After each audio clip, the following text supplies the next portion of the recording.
Bom dia, seja muito bem-vindo ao Morning Call da Maestro Investimentos. Hoje é dia 4 de maio de 2021. Seguem as principais notícias e indicadores para começar o seu dia bem informado. E os índices futuros americanos têm leves quedas nesta terça-feira de manhã, após uma abertura forte para o mês de maio na véspera, conforme investidores buscam embolsar os ganhos com as vendas de ações que se beneficiaram de uma abertura econômica. Os índices Dow Jones e o índice S&P 500 tiveram em abril seu segundo mês consecutivo de ganhos. O mega investidor Warren Buffett afirmou no sábado aí que está vendo uma inflação muito substancial entre as coleções de negócios abarcadas pela sua empresa, a Berkshire Hathaway, em meio à recuperação econômica. Além disso, as bolsas asiáticas fecharam a segunda-feira com resultados variados entre si. Grandes mercados como o Japão e a China continuam fechados por feriados. Com isso, os índices de mercado agora pela manhã, Tóquio fechado, Hong Kong em alta de 0,70% no final do dia. Xangai também seguiu fechado. Londres, nesse momento, sobe 0,68%. Paris, nesse momento, sobe 0,47%. E Frankfurt, nesse momento, cai 0,36%. Nas Américas, os futuros de Dow Jones têm uma ligeira alta de 0,05%. Os futuros de S&P 500 na ponta oposta têm uma ligeira queda de 0,06%. E os futuros de Nasdaq, agora pela manhã, têm uma queda de 0,24%. Na agenda hoje, nós temos o índice de preços ao produtor referentes a março aqui no Brasil às 9 horas da manhã. Nos Estados Unidos, às 9h30 da manhã, teremos a balança comercial referente a março e encomendas a indústrias às 3 horas da tarde lá nos Estados Unidos também referente a março. No destaque do noticiário internacional, o Jerome Powell, presidente do Fed, afirmou ontem em entrevista que a perspectiva econômica nos Estados Unidos claramente melhorou, embora os ganhos tenham sido desiguais para quem tem empregos com salários mais baixos. Powell mencionou que quase 20% dos trabalhadores com salários mais baixos ainda estavam desempregados depois de um ano em fevereiro. Isso se compara a apenas 6% para os trabalhadores mais bem pagos. Ainda por lá, o Tesouro mais do que quadruplicou a sua estimativa de empréstimos para o trimestre até junho e espera precisar de cerca de 1,3 trilhões de dólares na segunda metade do ano fiscal para ajudar a pagar uma série de novos gastos com o alívio da pandemia.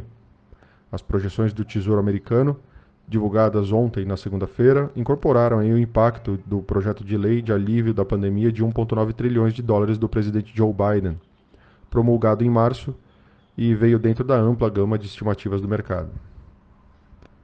No destaque local, no noticiário, aqui no Brasil, já começa a dar aí o tom dos riscos fiscais para os próximos meses, o noticiário. Após o presidente Jair Bolsonaro aventar a possibilidade de reajustar as parcelas do Bolsa Família no segundo semestre, políticos de centro pressionam o governo a dar respostas mais concretas para o que virá após o auxílio emergencial, que acabará em julho. Segundo a Folha, o Ministério da Cidadania estuda utilizar 8 bilhões de alívio orçamentário do Bolsa Família para ampliar o seu valor médio no segundo semestre, caso não haja nenhum avanço do Executivo. Parlamentares podem defender ainda a extensão do auxílio emergencial até novembro, segundo a mesma matéria da Folha de São Paulo. Paralelamente, o Ministério da Economia trabalha, ainda que sem nenhum detalhamento divulgado, em vários projetos de formalização da força de trabalho. Além disso, o governo sancionou ontem o projeto de auxílio para o setor de turismo e entretenimento.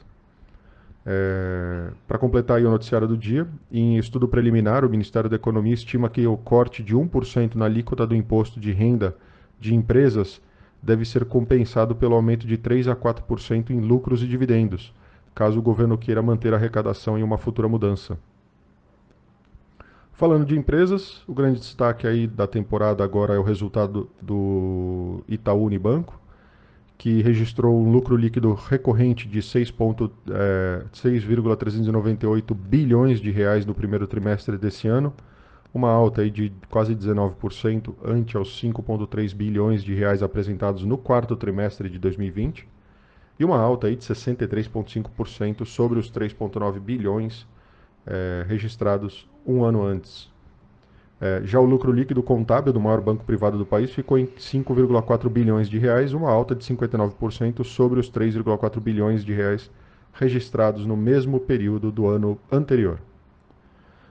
Além disso, a maior companhia de aluguel de veículos e gestão de frotas do país, a Localiza, divulgou nesta segunda-feira que teve o lucro líquido de 482,3 milhões de reais no primeiro trimestre, mais do que o dobro do desempenho do mesmo período do ano passado. Obviamente, a base de comparação é muito baixa. A empresa, que apresentou no fim do ano passado uma oferta de compra da Rival Unidas, apurou o lucro antes dos juros, impostos, depreciação e amortização, o EBITDA, de 805 milhões de reais, crescimento aí de quase 30% na comparação anual. A PetroRio teve prejuízo aí de quase 40 milhões de reais nos primeiros 3 meses desse ano, revertendo lucro aí de 46,2 milhões de reais frente ao mesmo período do ano anterior. As receitas no trimestre, porém, subiram quase 200% na comparação anual para 655 milhões de reais. E por último, as ações da Infracommerce têm sua estreia hoje na B3. Então, para quem participou da IPO aí, ficar de olho.